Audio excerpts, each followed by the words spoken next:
Huh, surprisingly wholesome and happy ending for this arc.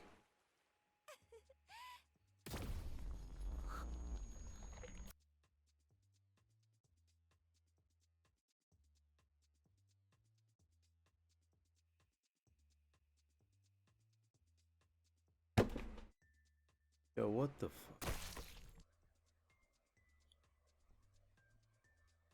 Like, I know the episode, was finished. I'm not a crazy bastard online who thinks manifestation and whatnot is real. The episode existed as it was before I opened my big fat mouth. But I can't deny it feels pretty bad when you literally say, I couldn't have timed that worse. To say, oh yeah, this shit's gonna work out, huh? The whole episode, I literally am like, either Moon's dying, Nice is dying, Lin, whatever. Someone dying here. And then I'm like, oh, huh. Guess I was wrong. That's a pleasant.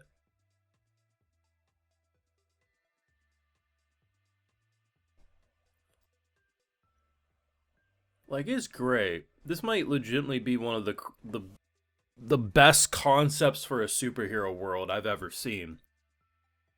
I was good enough with just the idea that they literally powered down our boy because they didn't want him to die. The will of the people turned him into an absolute slave, and he said bet and was his own man. I I do get that he hasn't known the girl a shit ton of time. There's other fish in the sea, whatnot, but why even bother? This world sucks ass. And I want to see more. I got full live reactions over on Patreon. You want to see me break in real time over there exclusively. I admit I was wrong. I thought people were crazy. I saw a lot of predictions. What if it's not really Moon up there? And I thought to myself, that makes no sense because, what's the point, right?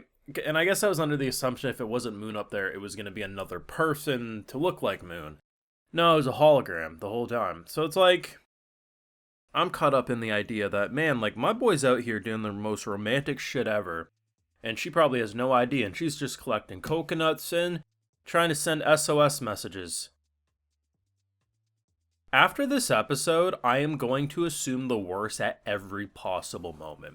You can't show me a single nice thing in this show, no pun intended, without me saying, oh, they're gonna die. I had people last week, and maybe they're trying to gaslight me so I wouldn't see this coming, but then again, it's an original, right? I know there's two other To Be Hero anime. I think there's two. I know there's at least one more, but I think there's been two more.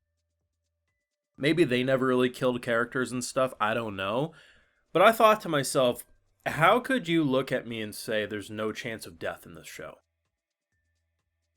You started the show off with a superhero killing himself.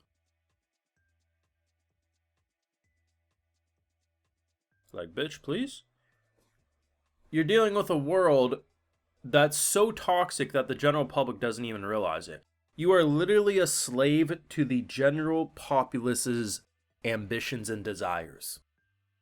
The fact that a man was out here trying to save a hostage and got powered down because a villain exposed his dirty laundry, that he was a cheap fighter, that he was a scumbag. Oh yeah, all these honorable fights, nah, he had metal plates in his gloves.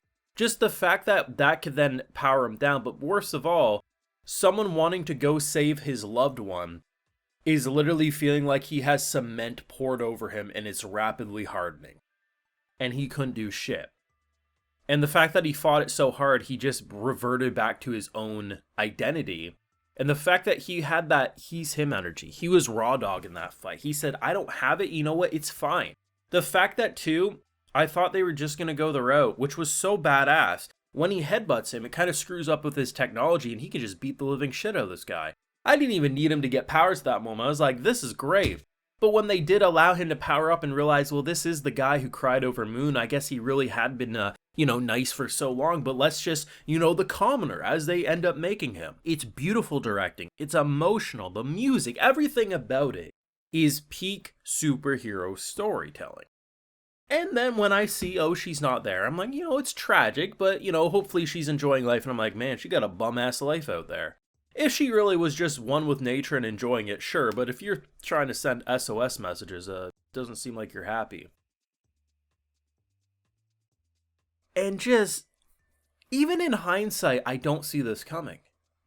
It's so unexpected. I'm thinking to myself, oh, that's really nice. He probably talked with the general public or something. I don't know. Because I assumed her gun can only be worked if, the general public wants it to. But the fact that he opens it up, he wasn't even forcing her to come back. He just wanted to check in on her. Like, hey, at least have your gun, so if you ever change your mind, you want to hit the streets with me, we're good.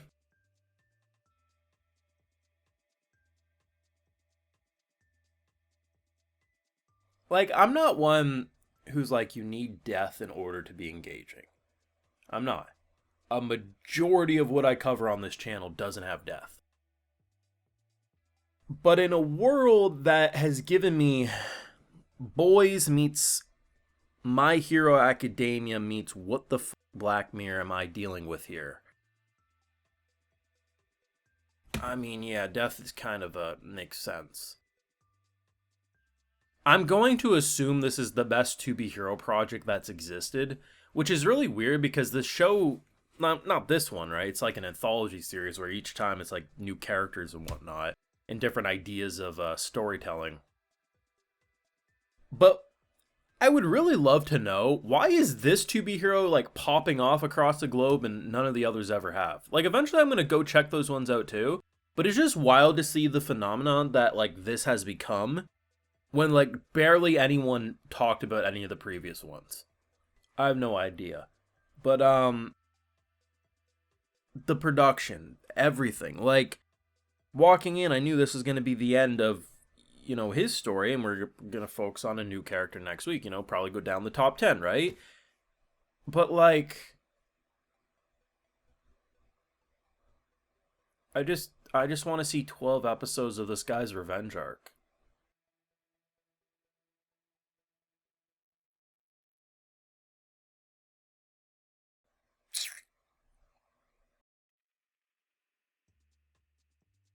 I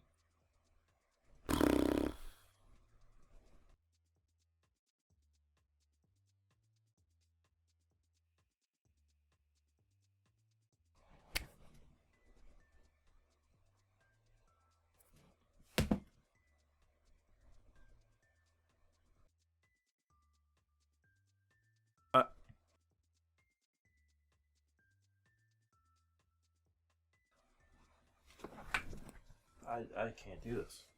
The fuck just happened? I just, like, why is I just, fuck's sake.